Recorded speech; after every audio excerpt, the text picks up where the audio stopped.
kami dari kelompok 12 yang beranggotakan Pius, Marcel, Yonike, dan Welly akan mempresentasikan tentang perkembangan kebudayaan Arab dan Islamisasi di Indonesia. Di sini kami akan membahas mengenai aktor-aktor penyebar kebudayaan Arab di seluruh dunia dalam konteks geopolitik dan juga dampak perkembangan budaya Arab di Indonesia. Yang pertama, kita mulai dari aktor-aktor penyebaran budaya Arab ke seluruh dunia dalam konteks geopolitik. Penyebaran kebudayaan Arab atau lebih spesifik lagi penyebaran agama Islam di beberapa benua di dunia terjadi pada zaman setelah wafatnya Nabi Muhammad SAW. Hal ini terjadi karena tata cara dan aturan penyebaran agama Islam menjadi semakin lebih baik dan semakin dikenal oleh banyak orang pada masa itu. Yang pertama, kita mulai dari benua Afrika. Pada masa Khalifah Umar bin Khattab, Panglima Amru bin As berhasil menguasai Mesir dan menduduki kota Fustat. Kemudian, wilayah tersebut ternyata sering diserang oleh tentara Romawi, sehingga membuat keadaannya menjadi kacau. Pada masa dinasti Umayyah, Muawiyah bin Abi Sufyan mengutus Uqbah bin Nafi menjadi gubernur di daerah Afrika dengan ibu kota di Fustat. Uqbah memimpin pasukannya menghadapi tentara musuh yang menyerang daerah tersebut. Kemudian, ketika terjadi gencatan senjata, maka kedua pihak pun memilih untuk berdamai, sehingga kekuasaan Uqbah menjadi semakin luas. Tetapi Uqbah juga sempat dipecat dari jabatannya dan ia digantikan oleh Abdul Muhajir atas perintah Muawiyah. Hal tersebut karena Muawiyah memiliki perjanjian rahasia dengan Maslamah dan Abdul Muhajir. Perjanjiannya adalah jika Muawiyah berhasil menggulingkan Uqbah dari jabatannya, maka Muawiyah berhak mendapat daerah kekuasaan di Mesir. Setelah itu, Uqbah memang sempat digantikan oleh Abdul Muhajir. Tetapi ketika Muawiyah meninggal dan digantikan oleh Yazid, Uqbah melakukan gugatan kepada Yazid karena posisi gubernur yang digantikan secara paksa. Setelah itu, Uqbah pun kembali mendapatkan posisi gubernur dan Abdul Muhajir menjadi bawahannya. Setelah itu, Uqbah pun semakin meluaskan wilayah kekuasaannya sampai ke Maroko. Bahkan, ia sampai dijuluki Sang Alexander Muslim karena kejeniusannya dalam memimpin pasukan. Namun, ketika ia dalam perjalanan pulang ke kota Kairawan, ia dibunuh oleh kepala suku Berber yang bernama Kusaila. Kemudian, kita lanjut ke aktor Islamisasi di benua Eropa. Di benua Eropa, bagian barat daya, terdapat daerah yang bernama Andalusia. Kondisi masyarakat Andalusia sangat memprihatinkan. Banyak rakyat kecil yang tertindas sampai melarikan diri ke hutan akibat kejamnya perilaku dari pemimpin mereka. Dan ketika orang-orang Islam ingin menaklukkan Andalusia, hal tersebut disambut dengan antusias oleh rakyat-rakyat yang tertindas. Mereka berharap kepada cahaya ajaran Islam yang berbunyi rahmatan lil alamin. Isinya mengajarkan bahwa bumi dan segala isinya adalah milik Allah. Dan bagi mereka yang membuat subur, dia berhak menikmati hasilnya. Nah, kemudian presentasi selanjutnya akan dilanjutkan oleh Welly. Teman-teman, saya Willy dari kelompok 12 akan mempresentasikan aktor penyebaran budaya Arab ke seluruh dunia dalam konteks geopolitik. Yang pertama, penaklukan Andalusia dipimpin oleh Musa dan panglimanya bernama Torik bin Ziyad. Musa mengutus Torik untuk menguasai Andalusia. Torik juga selalu mengobarkan api semangat untuk para tentara dengan pidato yang dimilikinya.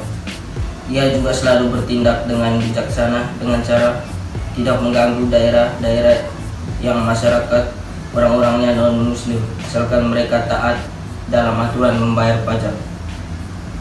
Saat Musa dan Torik berada di Lugo, mereka mendapat surat dari Khalifah untuk pulang ke Damaskus, sehingga kekuatan tentara Islam di Andalusia menjadi berkurang. Berita tersebut pun sampai ke telinga musuh sehingga menyebabkan bersatunya kaum Kristen dan berusaha menguasai kembali daerah tersebut, dan dalam perjalanan pulang ke Damaskus karena sakit. Yang kedua, aktor Islamisasi di India, yaitu Muhammad bin Qasim. Pada zaman Khalid bin Abdul Malik terjadi pembajakan orang-orang Islam di wilayah kekuasaan Raja Dahir. Kemudian salah satu anggota yang berhasil diselamatkan dari peristiwa tersebut melapor kepada Al-Hajar bin Yusuf. Hajar pun segera melakukan protes keras kepada Raja Dahir. Ia menuntut para pembajak tersebut dihukum dan barang-barang yang dicuri harus dikembalikan. Tapi Raja Dahir menolak permintaan tersebut dengan alasan bahwa mereka dibajak di wilayah internasional dan Raja Dahir tidak memiliki kekuasaan untuk itu. Peristiwa ini memicu Hajar untuk melakukan India. Hajar mengirim Qasim untuk memimpin pasukan dalam menaklukkan India, dan dalam perjalanan ke India Qasim merekrut beberapa pribumi setempat untuk menjadi penunjuk jalan. Dan dalam perjalanannya para pribumi tersebut secara sukarela masuk Islam dan menjadi bagian tentara Qasim. Kemudian Qasim menaklukkan tentara India dengan cara mengalihkan arus air sungai. Hasilnya India bagian barat laut dapat dikuasainya. Qasim menjadi pemimpinan di wilayah yang dikuasainya dan menjalankan pemerintah secara manusiawi. Qasim kemudian digantikan oleh Yazid bin Abdul Qasbal yang kekuasaannya hanya bertahan 18 hari. Setelah itu belum ada penguasa baru yang memimpin India. Ketika dinasti Ghanji mulai berkuasa, maka kekuasaan di India dipegang oleh Sultan Mahmud. Ia berhasil menguasai India, daerah Punjab, Sind dan Multan. Ia juga menyerap banyak kekayaan di India yang digunakan untuk membangun dinasti Ghanji menjadi lebih besar. Ketiga, aktor Islami di Indonesia, yaitu Sunan Gunung Jati. Pada awal agama Islam masuk ke Indonesia dibawa oleh pedagang dari Arab. Hal tersebut terjadi karena Indonesia merupakan jalur yang dilewati oleh perdagangan internasional, dan penyebaran agama Islam paling berpengaruh di Indonesia adalah para Wali Songo. Para Wali Songo sangat berpengaruh dan memiliki nama besar di Indonesia. Mereka berjuang dari dusun ke dusun untuk menyebarkan agama Islam. Salah satu wali yang turut menjadi pemimpin kerajaan adalah Sunan Gunung Jati, yang menjadi pemimpin di Kesultanan Cirebon. Sunan Gunung Jati memimpin dengan bijaksana dan tidak mematok pajak dari masyarakat. Jadi, masyarakat dapat membayar pajak sesuai dengan kemampuan mereka. Sunan Gunung Jati juga menyebarkan agama Islam di Jawa Barat dengan damai. Bahkan Banten juga dijadikan sebagai kerajaan Islam. Dampak perkembangan kebudayaan Arab di Indonesia saat ini. Masuknya warga Arab di Indonesia berawal sekitar 1000 tahun yang lalu, ketika terjadi perpecahan antara umat Islam dan menyebabkan Khalifah keempat Ali bin Abi Thalib terbunuh. Kemudian keturunannya melakukan hijriah atau perpindahan besar-besaran ke berbagai penjuru dunia. Dalam penyebarannya mereka membawa misi, yaitu berdagang sambil menyebarkan ajaran agama mereka. Dan salah satu negara tujuan mereka adalah Indonesia. Contoh akulturasi kebudayaan Indonesia dengan Arab pada musik adalah Musik Shafin. Shafin berasal dari bahasa Arab yaitu shaf yang mempunyai arti pergerakan kaki cepat mengikuti rentak pukulan. Shafin ini merupakan tarian khas Melayu yang juga populer di Indonesia dan mendapat pengaruh dari Arab.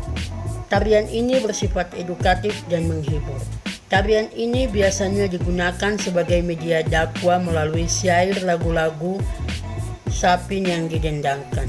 Musik pengiring tarian ini terdiri atas 2 alat, yaitu alat musik petik gambus dan 3 tabu alat musik gendang kecil yang disebut marwas. Sebelum tahun 1960, Shafin hanya ditarikan oleh penari laki-laki, namun kini sudah biasa ditarikan oleh penari perempuan.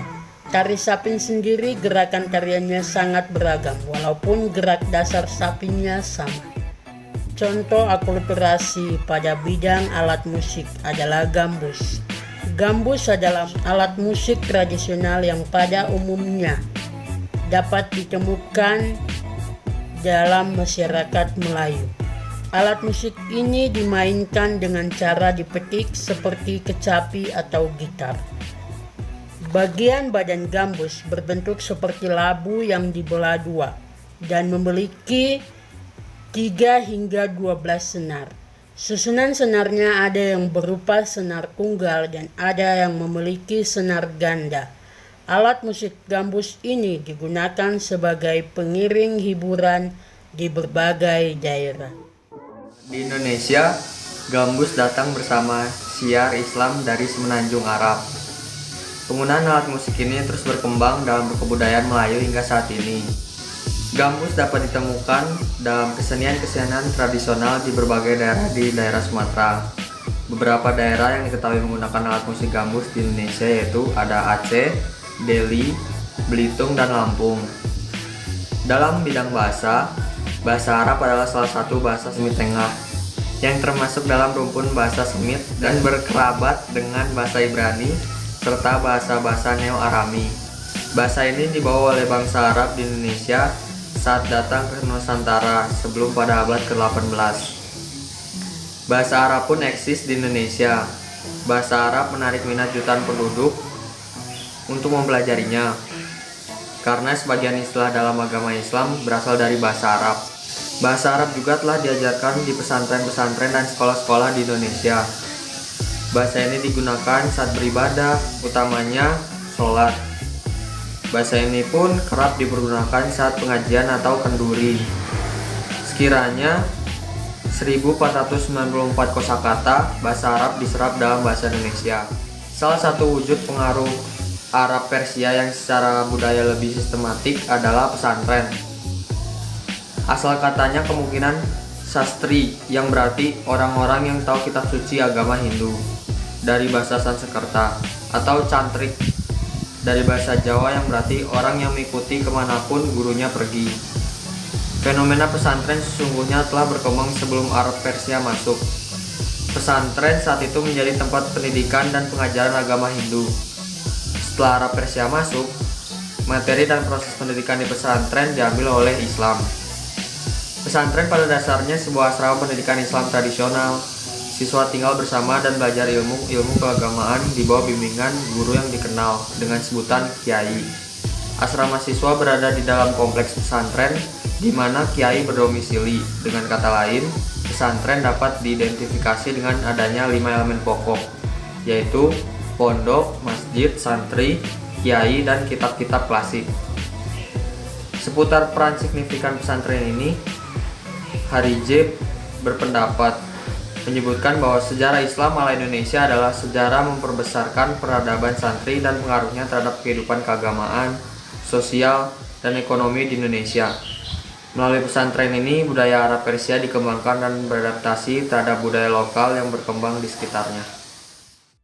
Jadi, kesimpulan yang bisa kami simpulkan yaitu penyebaran kebudayaan Arab ke seluruh dunia terjadi ketika terbukanya jalur-jalur perdagangan internasional. Dengan begitu, akses untuk menyebarkan agama Islam pun menjadi lebih mudah Para tokoh-tokoh penyebar agama Islam dengan gagah berani menyebarkan agama Islam sampai ke benua lain. Kita bisa mencontoh keberanian mereka dalam mempertahankan kekuasaan dari serangan musuh yang terjadi di daerah tanah kekuasaan musuh. Pengaruh yang mereka sebarkan bahkan sampai ke Indonesia dan dapat bersatu dengan kebudayaan-kebudayaan yang ada di Indonesia. Sekian, terima kasih. Sekian presentasi dari saya. Terima kasih.